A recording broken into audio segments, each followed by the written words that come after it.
मैं आपके पास लौटूंगी, लेकिन इसी बीच एक बड़ी खबर यह है कि टक्कर यहां पर दिखाई दे रही है। उलटफेर हुआ है रुझानों में। कांग्रेस और बीजेपी दोनों के बीच कांग्रेस 45 सीटों पर आगे हो गई है और भारतीय जनता पार्टी की अगर बात करें तो वो जहां पहले काफी ज्यादा पीछे दिख रही थी, अब थोड़ा आगे बढ़ गई है। रुझानों के मुताबिक अब टक्कर देखी जा रही है, लेकिन बावजूद इसके रुझानों में काफी आगे दिख रही है अभी भी कांग्रेस। 36 सीटों पर बीजेपी आगे है और बात अगर कांग्रेस की करें तो कांग्रेस 44 सीटों पर आगे दिख रही है हरियाणा में। अब अपनी बात पूरी कर लीजिए आप, संदीप त्रिपाठी जी। जी, अभी आपने राहुल जी की बात की। राहुल जी ने 6 वहां पर सभाएं की और 2 ऐसे या रोड शो नहीं, पदयात्रा टाइप की कि लोगों से मिलना, कई विधानसभाओं को उन्होंने कवर किया। तो ये कहना कि राहुल जी का इन्वॉल्वेशन नहीं था, बिल्कुल था। और उन्हीं की वजह से आज जो हम चुनाव जीत रहे हैं, उनकी भारत जोड़ो यात्रा, उनकी मेहनत, उनके विचार और उनकी बातें लोगों को समझ में आई। और भारतीय जनता पार्टी को भी ये पता चला कि जलेबी की भी फैक्ट्री होती है। आज मोदी जी को पता चल गया होगा और उनको फैक्ट्री का मतलब पता चल गया होगा कि फैक्ट्री का मतलब कारखाना होता है। वो देखिए, हम यहाँ पे ये बात कर रहे थे कि आपके रीजनल नेताओं ने बहुत अच्छा किया है और आप कह रहे हैं कि आलाकमान को ही क्रेडिट आप देना चाहेंगे, संदीप जी?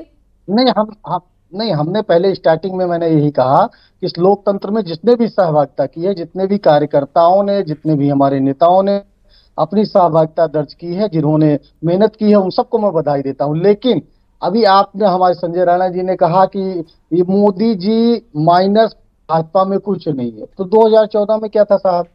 तब भी यही कहते थे, जब चुनाव जीते तब ये कह रहे थे सब, आप सब कह रहे थे कि मोदी जी की जीत है, ये मोदी जी की वजह से जीते। आज तक, यहाँ तक कि डीयू के इलेक्शन हुए, आप अपनी रिपोर्टिंग आप देखिएगा, डीयू के इलेक्शन में आप लोग ही बता रहे थे कि ये मोदी जी की वजह से डीयू का इलेक्शन हम जीत गए। तो ये हार भी मोदी जी की है, ये और किसी की हार नहीं है।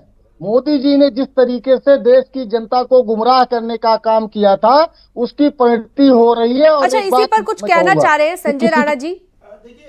एक बात, मोदी जी की जीत है, मोदी जी की हार है। ये बताइए, आपके नेता जो माननीय श्री राहुल गांधी साहब हैं, वो तकरीबन 40 इलेक्शन लगातार हारते रहे। तो उनकी हार है कि उनकी जीत थी? नंबर 1। नंबर 2, जब आप चर्चा करते हैं कि शीर्ष नेतृत्व का विजयश्री है, राहुल जी का है, सोनिया जी का, तो ये बताइए फिर अलायंस तो राहुल गांधी चाहते थे आम आदमी पार्टी से, आपने भूपेंद्र सिंह हुड्डा ने गेट आउट क्यों कर दिया था? तो कहीं ना कहीं आपको मानना पड़ेगा, भूपेंद्र सिंह हुड्डा हो, उससे बड़े आज के दिन में, मान लीजिए, सुन लीजिए मान्यवर, उससे बड़े आज के दिन में हरियाणा में कोई नेता नहीं है। और जो भी चुनाव में सुनामी चल रही है, तो मानिए ना मानिए, भूपेंद्र सिंह हुड्डा का बहुत बड़ा हाथ है। और 24% जो जाट है उनके साथ खड़े हैं, वो राहुल गांधी के साथ नहीं खड़े हैं।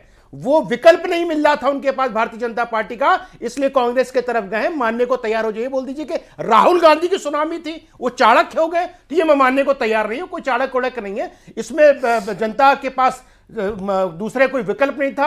जनता कहीं ना कहीं बदलाव चाह रही थी। Sanjay Rana ji, anti incumbency factor भी यहाँ पर बहुत ज्यादा काम किया है। यहाँ पर 10 साल अगर बीजेपी ने राज किया तो बहुत सारी ऐसी बातें थी जो जनता को रास नहीं आई और जनता ने इस तरह से अपना मतदान किया। और अब तो मतगणना इस वक्त चल रही है। और देखिए, जल्दी से बता दे जरा, इस वक्त मैं टैली देख रही हूँ, बीजेपी 40, एक बार संजय जी जरा बता दे, बीजेपी 40 है और इस वक्त कांग्रेस 43 दिखाई दे रही है। यानी अब बहुत ज्यादा रुझानों में अंतर नहीं दिखाई दे रहा है। ये मार्जिन जो है वो धीरे धीरे कम होता चला जा रहा है। क्योंकि देखिए, पहले अच्छा खासा मार्जिन था, 53-28, लेकिन अब 40 और 43 का ये जो शुरुआती रुझान, शुरुआती तो नहीं कहेंगे, लेकिन रुझानों में इस वक्त जो दिखाई दे रहा है, मात्र 3 सीट पर इस वक्त बढ़त बनाए हुए कांग्रेस दिखाई दे रही है।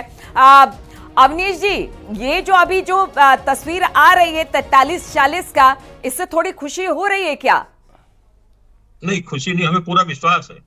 हमें पूरा विश्वास है कि नतीजे आते आते सब तस्वीर बदलेगी। और जहां तक ये कांग्रेस के मेरे साथी हैं जो राहुल गांधी को श्रेय दे रहे हैं, इनसे मैं ये पूछना चाहता हूं कि राहुल कुमार तो ऐसा अपशगुनी कांग्रेस के लिए हो गया है कि कांग्रेस का डिब्बा गोल हो रहा है। आप 3 बार लोकसभा चुनाव लड़ चुके हैं, अभी 100 का आंकड़ा पार नहीं कर पा रहे। पूरी ताकत जोड़ो तोड़ो, यात्रा तोड़ फोड़, देश विरोधी ताकतों से मिलना, गठजोड़ करना, तमाम प्रयोग कर चुके, परंतु 2024 में ये 100 सीटें नहीं ला पाए। तो ऐसे गठबंधन, ऐसे नेता को ये श्रेय दे रहे हैं। चुनाव जीतने हारने की बहुत सारी वजह होते हैं, जबकि भारतीय जनता पार्टी के पास जो शीर्ष नेतृत्व है वो बड़ा तपस्वी और यशस्वी और इतना है कि उनके बल पे चल रहे हैं और कार्यकर्ताओं के बल पे चल रहे हैं। भारतीय देखिए अब तो 41-42 हो गया है। अब तो कांग्रेस, अगर बात की जाए हरियाणा में 42 और 41, यानी जो रुझान इस वक्त दिखाई दे रहे हैं उसमें सिर्फ एक सीट का अंतर अवनीश त्यागी जी रह गया है। लेकिन जो एग्जिट पोल आया था और अब जो एग्जिट पोल आ जाएगा कुछ घंटों में, वो सीट भी क्लियर हो जाएगी कि किसने बढ़त बनाई, किसने जीता और कौन वहां से हार गया। लेकिन वो कॉन्फिडेंस बीजेपी की तरफ से कांग्रेस बड़ी आश्वस्त दिखाई दे रही थी कि चाहे वो जम्मू कश्मीर हो या फिर हरियाणा हो, सरकार तो यहां पर हमारी ही बन रही है। वो कॉन्फिडेंस बीजेपी में क्यों नहीं दिखाई दे रहा था? क्या बीजेपी को पता था कि जिस मुद्दे के साथ वो जनता के बीच में उतरी वो मुद्दा काम नहीं किया? अवनीश जी, देखिए, भारतीय जनता पार्टी का नेतृत्व या कार्यकर्ता वो मुंगेरी लाल की तरह सपने नहीं देखता है, वो जमीन पे काम करता है। और जमीन पे काम करता है तो उसे भरोसा रहता है कि जनता पर और अपने काम पर, और उसके नतीजे मिलते हैं। और ये कांग्रेस जो है केवल मुंगेरी लाल की तरह सपने देखती है, और सपने कितनी जल्दी चूकनाचूर होते हैं ये 2024 में बता दिया। माननीय नरेंद्र मोदी जी फिर प्रधानमंत्री हैं। और दूसरी बात मैं कह दूं कि एक समाजवादी पार्टी का जिक्र कर दूं, उनकी हालत तो बेगानी शादी में अब्दुल्ला दीवाने जैसी है। उनको कांग्रेस ने कुछ नहीं दिया, चुनाव लड़ने की हिम्मत नहीं जुटा पाए और बेवजह खुश हो रहे हैं। उनकी खुशी होने का कोई वजह नहीं है। और इसी तरह से कांग्रेस भी अभी इतराए ना, अभी नतीजे आ रहे हैं, नतीजे आने दीजिए। और जब फाइनल खान साहब, बेगानी शादी में अब्दुल्ला दीवाना, अवनीश त्यागी जी यही बात कह रहे हैं, कह रहे समाजवादी पार्टी तो यूं ही खुश हो रही है।